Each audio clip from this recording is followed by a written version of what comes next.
yo creo que ese análisis que hace Esteban Delgado toma en cuenta muchas cosas, pero termina obviando el elemento de la masa votante. La masa votante no es un elemento inerte, no está ahí como los espectadores en el juego de béisbol que están viendo a los equipos en el terreno y donde solamente puede aplaudir, abuchear, ovacionar sin tener ninguna intervención directa en el resultado. No. En el juego electoral, en el torneo electoral, esa masa tiene movimiento, tiene tendencia. Y las tendencias, muchas de ellas se han visto. Un grave error que pienso cometieron algunos, tanto de los voceros del oficialismo como de los que hacen opinión, porque yo pienso que no todo el mundo tiene esa condición de vocero. Pienso que hay gente que hace opinión y tiene filiación, como la tenemos todos. Y yo en eso siempre le he dado a Esteban la razón cuando se le señala, se le acusa. Y siempre digo, señores, nadie puede acusar a Esteban desde la cumbre, desde la cima inalcanzable de la objetividad. No, más bien lo contrario. Debatimos con él precisamente desde las inclinaciones naturales y las observaciones que todos tenemos. Yo en mi caso le hago la observación de que la masa votante no es un elemento inerte. La masa votante está moviéndose. Así como los ríos, que es el punto de escorrentía del agua, tienen una dirección y esa dirección la traza la gravedad. ¿Hacia dónde es más para abajo? Hacia el nivel del mar. Hay un movimiento natural en este momento de una gran parte de la población, incluyendo aquella que no está empadronada en ningún partido, que no se considera a sí misma ni siquiera simpatizante del partido tal, pero que en una coyuntura se inclina por A o por B. Y en el caso de esas dos coyunturas A o B, que pueden ser Luis, que puede ser Gonzalo, que puede ser incluso la coyuntura de Leonel Fernández, para no obviarlo, hay un elemento muy natural, señores, y es el tema de la situación que atraviesa el gobierno actual. Y es cierto que no hay una crisis económica similar a la del año 2003. Dios no lo quiera. Nadie lo quisiera. Usted podrá estar de acuerdo con este gobierno, pero ningún buen dominicano va a desear una situación como la que atravesaron los bolsillos de las clases trabajadoras y de las clases medias, ni siquiera de las clases pudientes en esa época. Ahora bien, el gobierno tiene otro tipo de crisis. Es un gobierno que, curiosamente, desde lograda su reelección en el año 2016, le explota en la mano la situación de Odebrecht. Es un gobierno que amén le explota ese caso internacional que tiene presencia en otros países y donde termina generándose un termómetro de cómo cada país reacciona ante el mismo. Es un gobierno al que le surge una situación que moviliza a la población. Usted podría creer lo que crea de Marcha Verde. Habían unos genios que decían que eran los generadores eléctricos que la pagaban. Habían unos genios que decían que era otra cosa.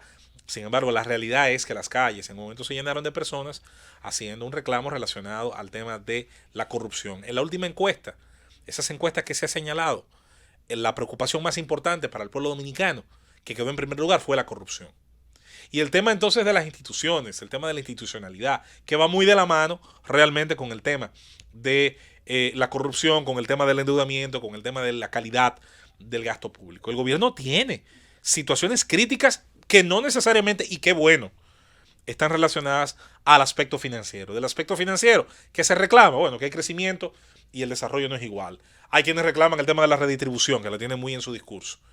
Hay quienes reclaman que pese a ese crecimiento, el país no logra dejar de depender, sobre todo en los pasados años, de altos niveles de endeudamiento para pagar gasto corriente, para hacer obra de infraestructura, etcétera, etcétera.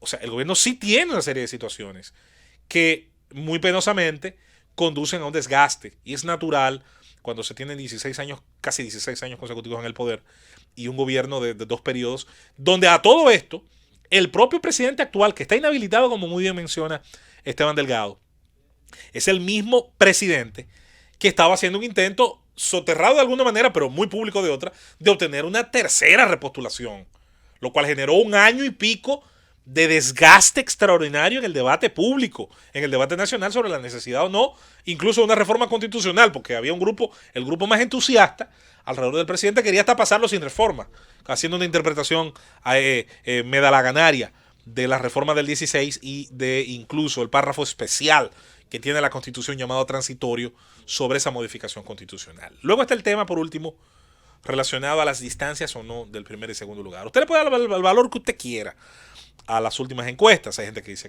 que no le sirven porque se tomaron posteriormente a la protesta de la Plaza de la Bandera. Pero las elecciones van a ser posteriores. de igual manera a las protestas en la Plaza de la Bandera. Las protestas en la Plaza de la Bandera van a tener una influencia X o Y en los comicios de mayo. Bueno, los mismos que aducen que las dos casas encuestadoras, Penn Bowell y Greenberg Diario Libre, los mismos que aducen que esas protestas tienen un efecto en el muestrario de ambas casas encuestadoras, están admitiendo entonces que ese mismo potencial, aunque no al 100%, entonces podrían tenerlo en las elecciones. ¿Y sabe qué? ¿Cuál es la definición de la realidad? La realidad son las circunstancias tangibles y el tiempo. Las protestas, el escándalo postelectoral del 16 y el desgaste que eso le señala al propio oficialismo son parte de las circunstancias tangibles. El hecho de que se esté haciendo un diálogo, intentando hacer un diálogo, no ocurre como un pasatiempo.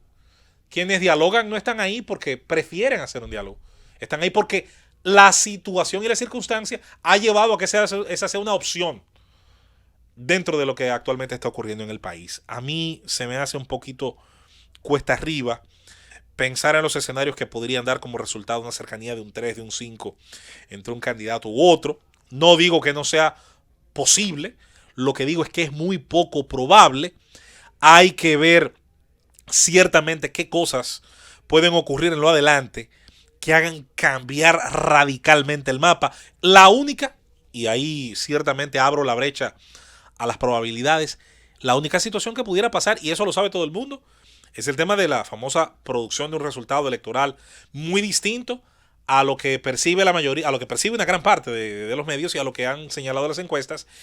Y pienso que eso era que se jugaba realmente el 16. Soy de los que cree que ese día no se intentó hacer un fraude, sino que se hizo un sabotaje. Lo único que el sabotaje buscaba, mostrar un mapa electoral del interior del país, sin contar los 18 municipios más grandes, y se le fue el tiro por la culata a quienes diseñaron la idea de pretender mostrar un mapa cercenado, un mapa recortado de resultados. Al final, yo creo que eso era lo que ahí estuvo a punto de ocurrir y no ocurrió. Y en cuanto a lo que pueda pasar este 15 de marzo, yo creo que ese es el último tren. Ese es el último tren para lograr revertir de una forma grande, de una forma importante, las tendencias. Mientras tanto, hay una escorrentía, hay una inclinación que ciertamente no favorece al oficialismo, aun cuando las ciencias electorales no son ciencias exactas, sino más bien la aplicación de un montón de ciencias sociales y de técnicas. Se nos acaba el tiempo, denle seguimiento a las informaciones del Ministerio de Salud Pública, accedan al portal z101digital.com para darle seguimiento a los temas relacionados al coronavirus. Mantenga la sintonía con esta Z101, que en toda su programación también tendrá pues los cuidados de llevar informaciones sobre ese tema y otros más. Y manténgase con nosotros y nos encontramos en Un Gobierno de la Tarde a partir de mañana a las 3.